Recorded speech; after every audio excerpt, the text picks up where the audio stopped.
Hai, sahabat YT Artikel 2. Apa kabar kalian semua? Semoga kalian semua dalam keadaan sehat. Amin. Sebelum melanjutkan ke ceritanya, jangan lupa tinggalkan like, komen, dan subscribe.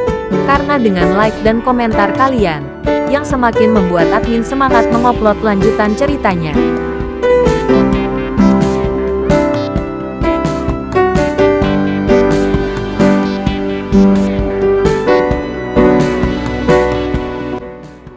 Episode 329.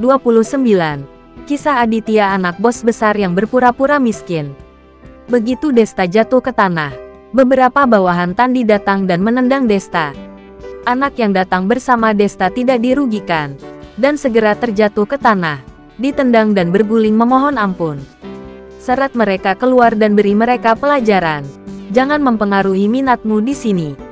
Aditya berkata dengan santai. Ya, Tuan Aditya. Beberapa bawahan Tandi setuju secara serempak, menyeret Desta dan bawahannya keluar, lalu membersihkannya.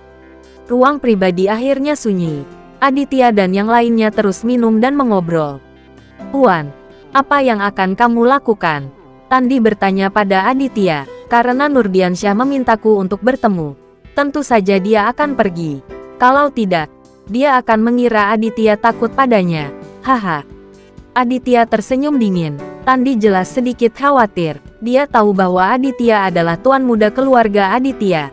Jika Aditya melakukan kesalahan, konsekuensinya akan terlalu serius. Dengan energi keluarga Edward di Toraja, semua orang yang terlibat dalam masalah ini mungkin akan mati tanpa penguburan. Termasuk dia, Tandi. Tuan muda, Nurdiansyah telah menjelaskan bahwa dia menjebakmu. Jadi tidak masalah jika kamu tidak pergi. Tandi memikirkannya dan menasihati Aditya. Haha, meskipun Nurdiansyah tidak memintaku untuk bertemu, apakah aku tidak akan menemuinya setelah makan malam? Aditya bertanya balik pada Tandi. Tandi sedikit terdiam, tapi dia masih sangat khawatir. Jika Nurdiansyah tidak berinisiatif bertanya kepada Aditya, Tandi tidak akan terlalu khawatir. Sekarang Nurdiansyah berinisiatif mengundang Aditya ke bertemu. Tandi merasa sangat tidak yakin. Aditya juga memperhatikan bahwa Tandi cukup baik di Afrika, tetapi Tandi cukup takut pada Nurdiansyah. Jangan terlalu memikirkannya. Kamu tidak ingin selalu ditipu oleh Nurdiansyah, bukan? Aditya bertanya pada Tandi dengan serius. Singkatnya, itu menyentuh titik sakit Tandi. Benar sekali. Di Afrika tahun-tahun ini, Nurdiansyah memang sedang menunggangi kepala Tandi. Ambil contoh apa yang terjadi tadi malam. Nurdiansyah mengirim orang untuk menggerebek tambang emas Tandi tadi malam, menyelamatkan seluruh keluarga Winoto dan keluarga Arifin, dan melukai beberapa bawahan Tandi. Ini juga sedikit tidak berdaya, bukan karena Tandi tidak berdarah dan tidak berani membalas dendam, tapi kekuatannya benar-benar tidak memungkinkan. Dalam pertarungan dengan Nurdiansyah, Tandi akan menghabiskan seluruh kekayaannya, dan akan sulit baginya untuk menggoyahkan Nurdiansyah. Tuan, Anda tidak memahami kekuatan lokal Nurdiansyah. Dia, jangan bicarakan itu. Ayo sentuh Nurdiansyah malam ini. Sebelum Tandi selesai berbicara, Aditya memotongnya. Tandi tidak pernah menyangka Aditya akan begitu tegas dan bertindak tegas. Melihat Aditya begitu percaya diri, Tandi pun semakin percaya diri. Dan dia melihat ke arah Rizal di sebelahnya. Rizal tersenyum dan berkata pada Tandi, "Jangan khawatir. Ikuti saja perintah Tuan Muda." Bagus. Tandi mengangguk penuh semangat. Darahnya juga meningkat. Dan dengan Aditya di sini, tubuhnya juga tegak. Saat ini, makannya hampir selesai. Jadi Aditya bangun dan meninggalkan kamar pribadi terlebih dahulu. Mary keluar mengikuti Aditya. Dan Tandi serta Rizal juga mengikuti. Di luar kamar pribadi, Desta dan teman-temannya masih dipukuli dengan kejam. Kedua anak bawahan itu telah dipukuli hingga mereka tidak tahan lagi. Kepala mereka telah tumbuh 3 kali lipat, dan wajah mereka berlumuran darah. Melihat Aditya keluar, bawahan Tandi berhenti dan berdiri di kedua sisi, menunggu perintah Aditya. Berdiri, Aditya berkata kepada Desta yang terbaring di tanah. Desta kehilangan kesabaran setelah dipukuli, berdiri dengan patuh, dan berdiri di depan Aditya dengan kepala tertunduk, menunggu untuk ditangani. Berapa banyak orang di sekitar Nurdiansyah saat ini? Aditya bertanya pada Desta. Desta ragu-ragu sejenak. Dia tidak berani mengungkapkan detail Nurdiansyah kepada Aditya. Itu sama saja dengan mengkhianati Nurdiansyah. Tidak mau mengatakannya. Cahaya dingin melintas di mata Aditya. Dia tidak punya waktu untuk menunda dengan Desta. Melihat mata Aditya penuh dengan niat membunuh, Desta langsung panik dan buru-buru berkata, "Tidak, Tuan Aditya. Setidaknya ada 30 orang selain Nurdiansyah."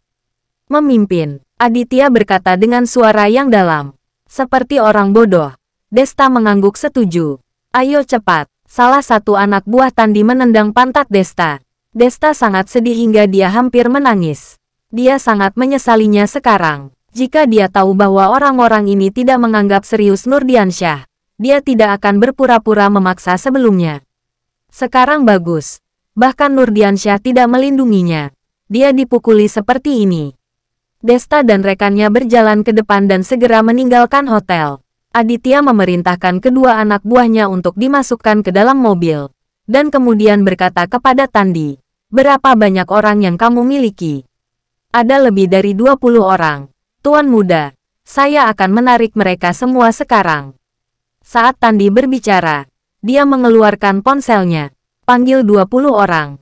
Tinggalkan beberapa pembantu rumah tangga." Aditya, Tandi mengangguk, dan memanggil bawahannya untuk segera berkumpul di depan hotel. 10 menit kemudian, beberapa mobil melaju dengan cepat, dan 20 anak buah Tandi tiba di sini. Termasuk beberapa yang dibawakan Tandi sebelumnya. Totalnya ada lebih dari 20 orang.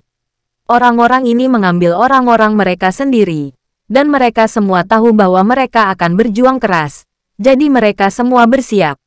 Aditya melihat orang-orang di bawah Tandi ini, dan tidak tahu seberapa kuat orang-orang ini. Jika mereka bisa menandingi orang-orang di bawah Dilan, tidak akan ada masalah. Tapi anak panahnya ada di talinya dan harus ditembakkan hari ini. Saya harus bertemu Nurdiansyah itu. "Ayo pergi," Aditya berkata dengan tenang, lalu masuk ke dalam mobil.